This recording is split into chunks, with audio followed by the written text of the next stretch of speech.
Bismillahirrahmanirrahim. Assalamualaikum warahmatullahi wabarakatuh. Perkenalkan, nama saya Andi Tasdik Wijaksana. Di sini saya akan mempresentasikan hasil tugas saya, yaitu eksplorasi data marketing bank melalui visualisasi Tableau. Oke.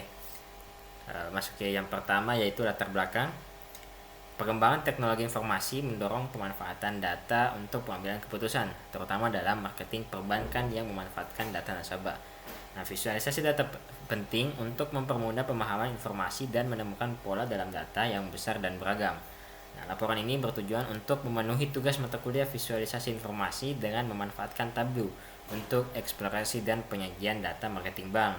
Penggunaan Tableau diharapkan dapat membantu mahasiswa memahami analisis visual dan menghasilkan insight untuk strategi pemasaran berbasis data. Nah, untuk permasalahan masalahnya sendiri itu ada dua, yaitu yang pertama, bagaimanakah pengaruh teknik visualisasi yang tepat dalam membantu memperjelas tren dalam data. Yang kedua, bagaimana cara menerapkan fitur-fitur Tableau dalam visualisasi data.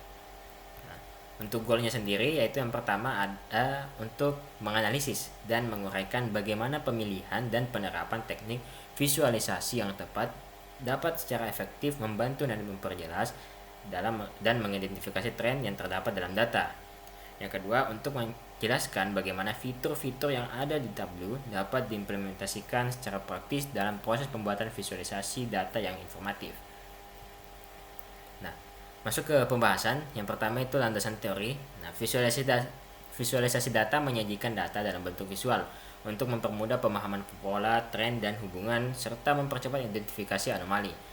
Dalam marketing perbankan, visualisasi penting untuk menampilkan perilaku nasabah, segmentasi pasar, dan efektivitas kampanye, mendukung evaluasi dan identifikasi peluang.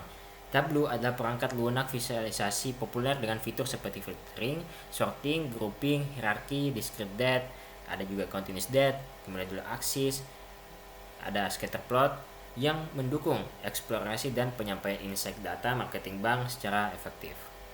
Nah, kemudian apa sih pengaruh teknik visualisasi? Nah, visualisasi data yang tepat sangat berpengaruh dalam memperjelas tren. Transformasi data kompleks menjadi visualisasi yang efektif dengan pemilihan grafik yang sesuai, seperti line chart ataupun scatter plot, serta penggunaan elemen visual yang informatif, mampu mengungkapkan pola dan tren secara intuitif dan cepat. Visualisasi yang baik tidak hanya menyajikan data, tetapi juga menyampaikan informasi penting bagi pengambilan keputusan untuk mengidentifikasi tren dan mendapatkan insight. Nah, kita akan masuk ke penerapan fitur Tableau. Di sini saya akan punya 10 soal yang kita akan bahas bersama-sama. Yaitu yang pertama ini. Seorang analis ingin mengetahui berapa banyak nasabah yang bekerja sebagai admin. Nah, tampilkan data hanya untuk nasabah dengan pekerjaan admin. Nah, di sini kita akan coba clear terlebih dahulu. Nah, kita akan tambahkan job di rows, bisa. Kita akan tambahkan job, kemudian kita tambahkan ID. Ini kita tujuan menambahkan ID adalah untuk menghitung jumlah nasabah, ya, karena nasabah direpresentasikan sebagai ID. Nah, karena ini bukan measure, maka kita akan ubah jadi measure. Nah, cara cari measure, kemudian kita ambil count. Ini akan menghitung setiap baris dari ID. Nah, ini kemudian kita akan lihat di sini. Nah, untuk materi yang pertama ini adalah filtering, ya, maka dari itu kita harus filter. Nah, di sini diminta tampilkan data hanya untuk nasabah dengan pekerjaan admin. Maka dari itu kita bisa klik kanan pada job, kemudian klik filter, lalu klik none. Nah, kita hanya centang admin, kemudian apply, lalu klik OK. Nah, di sini kita bisa ubah visualisasinya. Kita bisa pakai ini bar, atau kita bisa pakai tabel saja karena cuma ada satu nilai. Nah, untuk admin ternyata banyak nasabah yang bekerja sebagai admin itu 5.171 orang. Oke. Baik, lanjut ke soal selanjutnya. Ini berkaitan dengan sorting. Nah, untuk sorting ini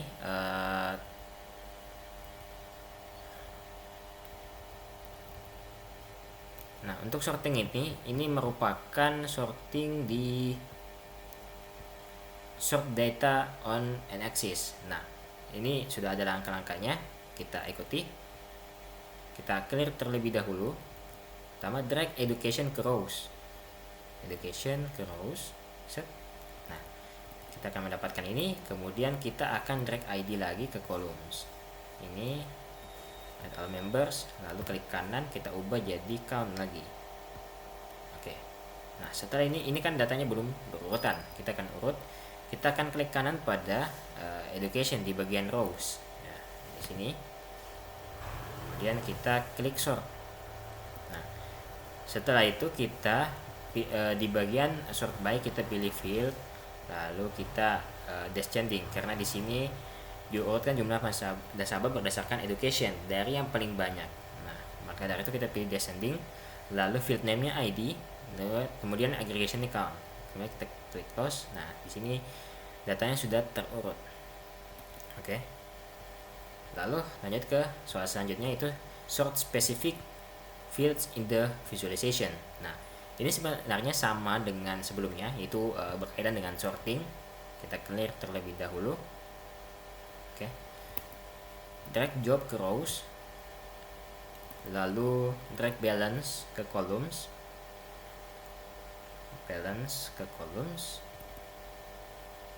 Ini kita ubah jadi average, karena di sini diminta average, maka measure-nya kita ubah jadi average. Oke. Ini belum berurutan, kita urut pada visualisasi. Nah, karena ini sort specific fields in the visualization, maka di sini kita akan mengurutkan melalui visualisasi. Jadi di bagian visualisasi sini kita urut job, kita klik kanan, kemudian kita sort. Nah, sort jobnya ini sama seperti tadi, pilih by field. Fieldnya itu field, sort by field, kemudian descending karena tertinggi ke terendah, kemudian field name-nya balance, kemudian aggregation-nya average. Nah, selesai, maka akan tampil seperti ini. Perbedaannya cuma bagaimana kita mengakses fitur sort-nya. Nah, kalau di sini kita mengakses fitur sort di bagian rows, sedangkan di soal selanjutnya kita mengakses sort di visualization. Lanjut ke soal nomor 4, berkaitan dengan sort data using the toolbar. Nah, ini berkaitan juga dengan sorting, tapi kita menggunakan toolbar. Toolbar itu yang dimaksud adalah ini adalah toolbar. Nah, kita clear terlebih dahulu.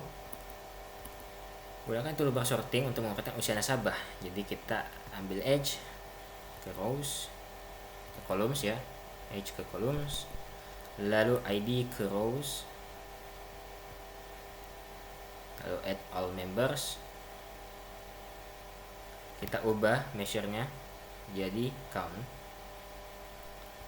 Sebentar. Cukup seperti ini.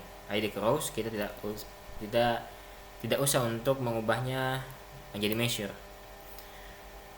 Pada toolbar kita tinggal urutkan, kita tinggal klik di sini, maka akan otomatis terurut dari yang terbesar, dari yang tertua, yaitu usianya 95, kemudian ada 95, ada 89 dan sebagainya. Oke. Ini jauh lebih simpel karena kita hanya klik di toolbar. Kemudian lanjut, ini berkaitan dengan nested sort. Kita clear terlebih dahulu. Urutkan marital status berdasarkan rata-rata balance terbanyak, dan dalam masing-masing marital status urutkan job berdasarkan jumlah nasabah terbanyak. Nah, langkah-langkahnya adalah kita drag marital ke rows. Ini adalah status perkawinan. Nah, kemudian job ke rows juga. Nah, lalu ID ke columns, add all members, lalu kita ubah measure-nya menjadi count. Nah, ini kan belum berurutan. Nah, maka dari itu pada bagian marital kita klik kanan, lalu kita klik sort, kita pilih nested. Nah, kita urutkan berdasarkan sebentar.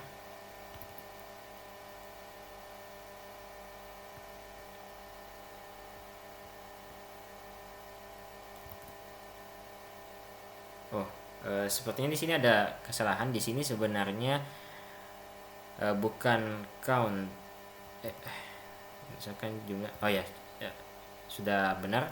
Di sini kita menggunakan count ID untuk melihat nasabah terbanyak. Urutkan job berdasarkan jumlah nasabah. Nah, untuk marital kita sort berdasarkan ini, kita nested, kemudian descending karena kita akan mengambil yang paling besar. Nah, kemudian untuk field name-nya kita berdasarkan balance ya, karena kita akan mengurutkan marital status berdasarkan rata-rata balance. Jadi kita di sini ubah aggregation-nya menjadi average, kemudian kita klik close, maka akan terurut. Nah, kemudian untuk job, karena di sini job kita klik kanan job, kemudian klik sort. Di sini soal meminta kita untuk mengurutkan job berdasarkan jumlah nasabah. Maka dari itu kita tetap pilih nested, kemudian descending, lalu kita field name-nya itu kasih ID, kemudian aggregation kita kasih count, kemudian close. Nah, ini akan mengurutkan job, kemudian juga akan mengurutkan marital status berdasarkan balance, kemudian untuk jobnya juga akan diurutkan ya, seperti itu. Kemudian lanjut ke soal nomor 6. Nah, ini berkaitan dengan hierarki. Buat hierarki antara job dan education, lalu visualisasikan jumlah nasabah dan gunakan fitur drill down. Ini sebenarnya cukup simple. Nah, kita keluarkan ini, remove from hierarchy, ini juga remove from hierarchy karena tadi saya sudah kerja. Nah, kita drag education ke job. Nah, akan otomatis membuat hierarki. Kita klik OK saja, lalu kita masukkan ini job dan education ke rows. Lalu akan muncul icon plus, kita tinggal klik, maka otomatis akan ada education untuk setiap pekerjaan yang ada di dalam pekerjaan yang dilakukan oleh setiap nasabah. Lalu setelah itu kita akan visualisasikan jumlah nasabah ya. Visualisasikan jumlah nasabah, kita kembali lagi, kita ambil ID, add all members, kemudian klik kanan, lalu measure, kita kasih count. Nah, ini maka akan terlihat seperti ini. Nah, oke. Kemudian masuk ke soal nomor 7. Ini berkaitan dengan materi grouping. Nah, soal ini kelompokkan pekerjaan menjadi dua grup, yaitu white collar dengan blue collar. Kemudian tampilkan jumlah nasabah per grup. Nah, karena tadi saya sudah buat grup, kita bisa delete terlebih dahulu grupnya. Bentar, kita clear terlebih dahulu, lalu kita delete. Oke. Nah, caranya adalah kita klik kanan di job, lalu kita pilih create, lalu ke grup. Nah, ketentuannya adalah grup white collar itu pekerjaan manajemen, admin, dan technician. Kalau begitu kita pilih admin, lalu manajemen, admin, manajemen, kemudian technician. Kemudian kita klik group, kita ubah jadi white collar. Nah, setelah itu untuk sisanya kita bisa include other. Nah, maka akan terbentuk grup other. Kita klik other, kemudian kita klik rename, kita kasih nama blue collar. Nah, kemudian klik apply, lalu klik OK, maka akan terbuat job dengan grouping di dalamnya. Nah, setelah itu kita akan masukkan job group ke dalam columns ya, ke dalam columns. Kemudian tampilkan jumlah nasabah per grup. Nah, kita akan ambil ID lagi ke rows, add all members, lalu klik kanan, kita ubah measure-nya menjadi count. Nah, maka kita akan melihat jumlah nasabah per grup. Untuk white collar itu 22.000 sekian, kemudian untuk blue collar 22.000 sekian. Ini hampir 23.000. Oke. Selanjutnya itu soal nomor 8 berkaitan dengan materi discrete date. Nah, kita clear terlebih dahulu. Nah, kita akan masukkan. Nah, untuk discrete date kita tentu saja membutuhkan tipe data date. Nah, di sini ada mount date, karena kita masukkan ke kolom. Nah, di sini karena defaultnya itu adalah year, kita klik kanan, kemudian kita klik month. Nah, month di sini ada dua, ada month di atas, ada month di bawah. Nah, untuk month di atas ini merupakan discrete date, sedangkan untuk month di bawah ini merupakan continuous date. Maka karena di sini soalnya meminta discrete date, maka kita pakai yang di atas, discrete date. Lalu kita masukkan y-nya atau jumlah panggilan y. Y ini adalah jumlah panggilan, kita masukkan di sini. Kita ubah measure-nya jadi count. Nah, kemudian karena di sini dia bilang tampilkan jumlah panggilan y yang sukses. Nah, kita butuh filter. Nah, filter y-nya kita drag y ke filters, lalu kita klik yes. Ini berarti panggilan yang berhasil, jumlah panggilan yang berhasil. Apply, lalu klik OK, maka akan muncul seperti ini. Nah, karena ini diagram garis, kita bisa ubah jadi diagram bar ataupun diagram lainnya sesuai dengan konteks soal. Kita pakai bar saja agar lebih mudah. Nah, sini kelihatan di bulan Februari, bulan April, sampai bulan Desember. Oke. Selanjutnya yaitu dual axis. Nah, untuk dual axis kita bisa clear terlebih dahulu. Caranya adalah kita akan drag month. Dan soalnya itu pada bulan berapakah jumlah duration lebih tinggi daripada jumlah balance. Nah, kita akan klik kita akan drag month date ke columns,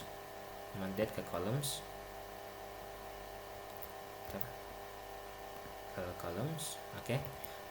Lalu sama seperti tadi, kita pakai discrete date, kita pakai month discrete, lalu kita lihat duration dan juga balance. Jadi durationnya ini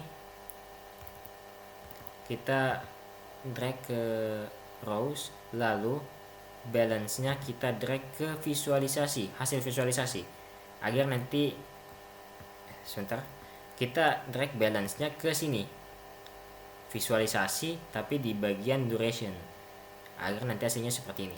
Nah, nanti kelihatan bahwa pada bulan berapakah jumlah duration lebih tinggi daripada jumlah balance. Nah, ternyata jumlah duration ini tidak pernah lebih tinggi daripada jumlah balance. Maka dari itu jawabannya adalah tidak ada. Nah, untuk soal nomor 10 ini berkaitan dengan scatter plot.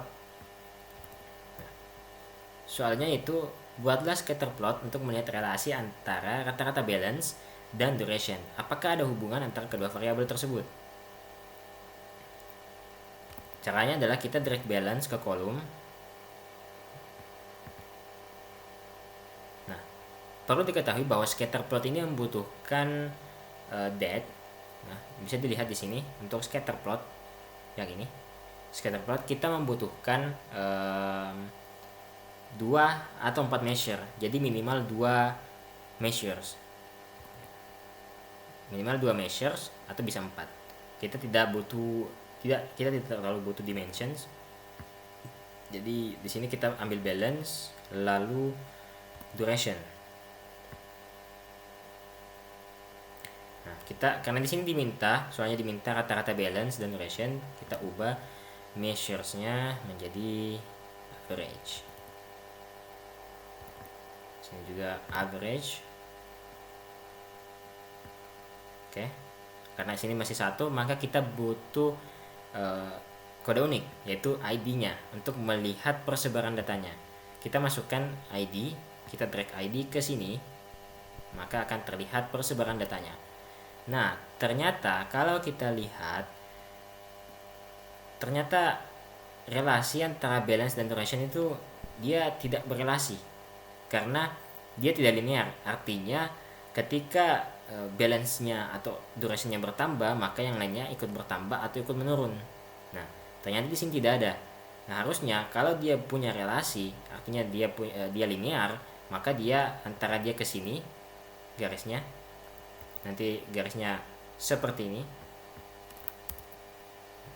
garisnya itu lurus dari sini atau bagaimana. Intinya linear itu ketika satu variabel naik ataupun turun, maka itu akan mempengaruhi variabel yang lain.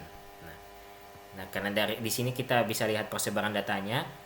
Nah, di sini kita bisa simpulkan bahwa tidak ada hubungan atau kurangnya hubungan antara balance dan duration. Ya, jadi kurang berrelasi. Nah, seperti itu. Baik, untuk presentasi kali ini cukup sekian. Wabillahi taufiq wal hidayah. Wassalamualaikum warahmatullahi wabarakatuh. Semoga bermanfaat.